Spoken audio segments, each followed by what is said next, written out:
പിശാചിനെ ആരാധിക്കുകയില്ല, എന്നാൽ പിശാചിനെ അനുസരിക്കും. പിശാചിനെ ആരാധിക്കുകയില്ല, അനുസരിക്കും എന്ന് പറഞ്ഞാൽ അനുസരണം എന്തല്ല? ഇബാദത്തല്ല, ആരാധനയല്ല എന്ന തത്വം വരുന്ന ആ ഹദീസ് അദ്ദേഹം അതിനിടയ്ക്ക് എന്തെടുത്തു? വിശദീകരിക്കേണ്ടി വന്നപ്പോ എന്തെടുത്തു? ആ ഹദീസിന്റെ അർത്ഥങ്ങൾ മാറ്റിക്കളഞ്ഞു. അതൊരു പുതിയ രൂപത്തിലാക്കി, പുതിയ കോലത്തിലാക്കിയിട്ട് മൂപ്പരെന്തെടുത്തു? പുതിയൊരു വാചകത്തെ റസൂലുള്ളാഹിന്റെ പേരിൽ എഴുതി ചേർത്തു. ഒരു വാചകം, അതാണ് ഞാൻ നേരത്തെ നിങ്ങളെ വായിച്ചു കേൾപ്പിച്ചത്.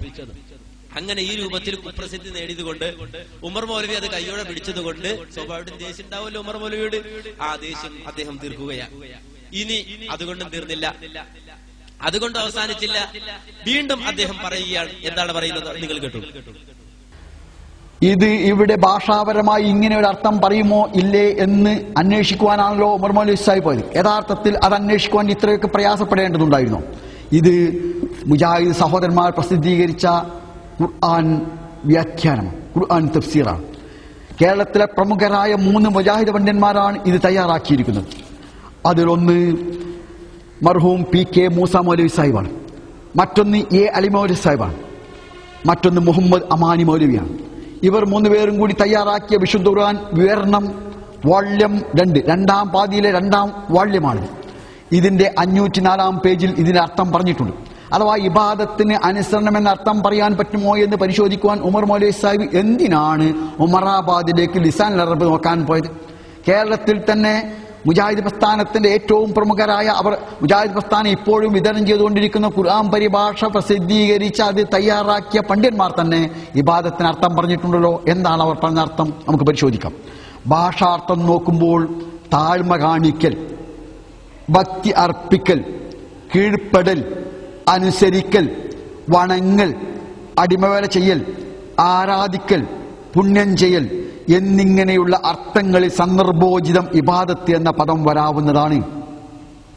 യഥാർത്ഥത്തിൽ അനേക വർഷങ്ങൾക്ക് മുമ്പ്, അതെന്ന് വ്യക്തമായി പറഞ്ഞാൽ വളരെ കൊല്ലങ്ങൾക്ക് മുമ്പ്, ഇത് 1967 നവംബറിലാണ് ഇത് പ്രസിദ്ധീകരിച്ചത്. 1967 നവംബറിൽ തന്നെ ഇബാദത്തിന് എന്താണ് അർത്ഥമെന്ന് പ്രമുഖരായ 3 മുജാഹിദ് പണ്ഡിതന്മാർ ഇவ்விധം വ്യക്തമായി എഴുതിയിരിക്കുന്നു. എന്തൊക്കെയാണ് അർത്ഥം പറഞ്ഞത്? ഇതിന്റെ തലക്കെട്ട് ഇബാദത്തിന്റെ അർത്ഥങ്ങൾ എന്നാണ്. ഇബാദത്തിന്റെ അർത്ഥം എന്നല്ല, അഥവാ ആരാധന എന്നൊരർത്ഥമല്ല, അർത്ഥങ്ങൾ എന്നാണ് പറഞ്ഞത്. എന്തെല്ലാമാണ് അർത്ഥം? അത് താഴ്മ കാണിക്കൽ, ഭക്തി അർപ്പിക്കൽ, കീഴ്പ്പെടൽ, അനുസരിക്കൽ, വണങ്ങൽ, അടിമവേല ചെയ്യൽ, ആരാധിക്കൽ, പുണ്യം ചെയ്യൽ എന്നിങ്ങനെയുള്ള അർത്ഥങ്ങളിൽ സന്ദർഭോചിതം ഇബാദത്ത് എന്ന പദം വരാവുന്നതാണ്. ഖുർആനിലും ഹദീസിലും ഇസ്ലാമിക ഗ്രന്ഥങ്ങളിലും ആരാധന എന്ന അർത്ഥത്തിലാണ് മിക്കവാറും ആ പദം ഉപയോഗിക്കപ്പെട്ട് കാണുന്നത്.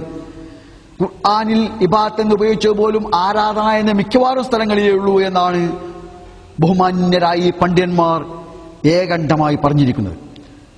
മേൽ കാണിച്ച അർത്ഥങ്ങൾ വീണ്ടും പറയാണ്. ചുരുക്കം ചിലപ്പോൾ മേൽ കണ്ട ഏതെങ്കിലും അർത്ഥത്തിനും ഉപയോഗിക്കപ്പെടാതില്ല. അഥവാ അനുസരണം, അടിമത്വം, അടിമവേല തുടങ്ങിയ അർത്ഥങ്ങളെല്ലാം ഉപയോഗിക്കപ്പെട്ടിട്ടുണ്ട്. അതിലൊന്നാണ് സൂറത്തുൽ മുഅ്മിനൂൻ 47-ാം ആയത്തിൽ നാം കണ്ടത്. അവിടെ ഇബാദത്തിന് അനുസരണം എന്നാണ് ഇവർ തന്നെ അർത്ഥം നൽകിയിരിക്കുന്നത്. മലയാള ഭാഷയിലെ ആരാധന എന്ന പദത്തിനും വരാവുന്നതാണെന്ന് കാണാം. ഇവിടെ എന്താണ് സംഭവം എന്ന് ചോദിച്ചാൽ, അനുസരണം, അടിമവേല, താഴ്മ കാണിക്കൽ, ഭക്തി അർപ്പിക്കൽ തുടങ്ങിയ എല്ലാ അർത്ഥങ്ങളും ഇബാദത്ത് എന്ന പദത്തിന് ഭാഷയിലുണ്ടെന്നും വിശുദ്ധ ഖുർആൻ അത് ഉപയോഗിച്ചിട്ടുണ്ട് എന്നുമാണ് പ്രമുഖരായ ഈ 3 പണ്ഡിതന്മാരും പറഞ്ഞത്. എന്നിട്ടാണ് ഉമർ മൗലവി സാഹിബ് ലിസാൻ അറബിയും തേടിപ്പോയതെന്നും അത് നോക്കിയിട്ട് മനസ്സിലായില്ല എന്നുമാണ് അദ്ദേഹം പറയുന്നത് എന്നതാണ് നമ്മെ സംബന്ധിച്ചിടത്തോളം അത്ഭുതകരമായി തോന്നുന്ന കാര്യം. അമാനി മൗലവി എഴുതിയിട്ടുണ്ടെന്നല്ല നല്ല കാര്യം. പിന്നെ ഉമർ മൗലവി നോക്കാൻ പോയിട്ട് കണ്ടിട്ടില്ല എന്നതാണ് കാര്യം. അവിടെയൊക്കെ ഒരു വിഷയം കൊണ്ടാണ്. അപ്പോ മുജാഹിദ് വിമർശനങ്ങൾക്ക് മറുപടി എന്ന് പറഞ്ഞിട്ട് ഉമർ മൗലവി വിമർശിക്കലായി. അങ്ങനെ ഉമർ മൗലവി വിമർശനങ്ങൾക്ക് മറുപടി എന്നായിരുന്നു കൊടുക്കേണ്ട പേര്. പക്ഷെ മുജാഹിദ് വിമർശനങ്ങൾക്ക് മറുപടി എന്നാണ് കൊടുത്തത്. ആ രൂപത്തിൽ നൽകിയിട്ട് സഹോദരങ്ങളെ പിന്നെന്താ വിശദീകരിച്ചത്? അതിന്റെ അകത്ത് അമാനി മൗലവിയുടെ പരിഭാഷയിലുണ്ട്. ആ അമാനി മൗലവിയുടെ പരിഭാഷയിൽ ഭാഷാർത്ഥം വിവരിച്ചിട്ടുണ്ട്. എന്താ വിവരിച്ചത്? നിഘണ്ടുക്കൾ പരിശോധിച്ചാൽ ഇബാദത്ത് എന്ന പദത്തിന് പല അർത്ഥങ്ങളും കാണാം. അനുസരണം, പുണ്യകർമ്മം, കീഴ്പ്പെടൽ, ഭക്തിയർപ്പിക്കൽ, വഴിപാട്, താഴ്മ കാണിക്കൽ എന്നിങ്ങനെയും വണക്കം, ആരാധന, പൂജ, സേവ, പ്രീതിപ്പെടുത്തൽ എന്നിങ്ങനെയും അർത്ഥം കാണും. ഈ അർത്ഥങ്ങളിലെല്ലാം തന്നെ വിനയത്തിന്റെയും താഴ്മയുടെയും അംശം അന്തർഭവിച്ചു കാണാം. എന്നാൽ ശറഇന്റെ, മതത്തിന്റെ സാങ്കേതികാർത്ഥത്തിലുള്ള അതിന്റെ ഉദ്ദേശം ശരിക്കും വ്യക്തമാക്കുന്ന ഒറ്റ വാക്ക് മലയാളത്തിൽ കാണുന്നില്ല. ഉള്ളവയിൽ വെച്ച് കൂടുതൽ അനുയോജ്യമായത് എന്ന നിലക്ക് ആരാധന എന്ന് പരക്കെ അതിന് വിവർത്തനം നൽകപ്പെട്ടു വരുന്നു. താഴ്മയുടെയും ഭക്തി ബഹുമാനത്തിന്റെയും അങ്ങേറ്റം പ്രകടിപ്പിക്കുക എന്നാണ് മതത്തിൽ അതിന് അംഗീകരിക്കപ്പെട്ടു വരുന്ന വിവക്ഷ. ഖുർആൻ വ്യാഖ്യാതാക്കളും ഇസ്ലാമിലെ പണ്ഡിത ശ്രേഷ്ഠന്മാരും വാക്കുകളിൽ അല്പസ്വല്പ വ്യത്യാസങ്ങൾക്ക് കണ്ടേക്കാമെങ്കിലും മുൻകാലം മുതൽ ഇബാദത്തിന് നൽകി വരുന്ന നിർവചനം അതാണ് എന്ന് പറയുന്ന ആ പാരഗ്രാഫ് അതെടുത്തിട്ടാണ് അദ്ദേഹം പറയുന്നത്. ഇബാദത്തിന് പല അർത്ഥങ്ങളുമുണ്ട്. 1967 അമാനി മൗലവി എഴുതിയ ആ ഖുർആൻ പരിഭാഷയിൽ ഇബാദത്തിന് അർത്ഥം പറഞ്ഞപ്പോൾ അടിമവേല എന്നൊരർത്ഥം അവിടെ പറഞ്ഞിട്ടുണ്ട്. അടിമവേല എന്നൊരർത്ഥം അവിടെ പറഞ്ഞിട്ടുണ്ട്. പക്ഷേ ഇപ്പൊ ഞാൻ വായിച്ചതിൽ അടിമവേല എന്നില്ല. ഇപ്പൊ വായിച്ചതിൽ അടിമവേല എന്നില്ല. അപ്പൊ അന്ന് അടിമവേല എന്ന് 1967 ആ ഖുർആൻ പരിഭാഷയിൽ വന്നിട്ടുണ്ട്. അതെങ്ങനെ വന്നു? ഇബാദത്തിന് അടിമവേല എന്ന അർത്ഥം ഉണ്ടായില്ലേ എന്നാണ് അദ്ദേഹം ചോദിക്കുന്നത്.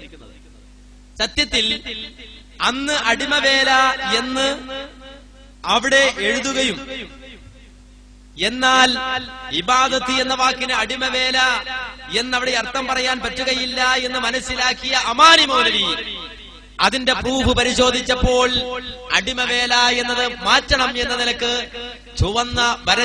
ചുവന്ന വരക്കുള്ളിലതാക്കിയിട്ട്